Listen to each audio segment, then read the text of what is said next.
எட்டி கொஞ்சம் தள்ளி நில்லு மானே, இல்ல எக்கச்சக்கமாகி போகும் தானே. பரவாயில்ல, உள்ளதெல்லாம் சொல்லி புட்டேன் நானே, அட ஊடல் என்ன கூடல் என்ன மானே. சொக்குபடி வச்சிருக்கேன் மாமா, என்ன சொக்க வச்சு எட்டி நிக்கலாமா? ஐயோ சொக்கத்துக்கு வேலை இல்ல மாமா, நான் வேண்டியதை கேட்டு புட்டேன். ஆமா, ஐய எட்டி கொஞ்சம் தள்ளி நில்லு மானே.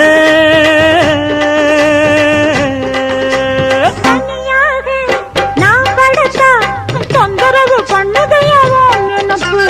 என்ன நீங்க ஆதரிச்சா விட்டு விட்டு ஓடுமையா ஏன் தவிப்பு? அறியாத சின்ன பொண்ணு, அச்சம் கொஞ்சம் நானும் கொஞ்சம் வேணும் அம்மா. புரியாத மோகத்துல புத்தி தடுமாறி விடக்கூடும் அம்மா.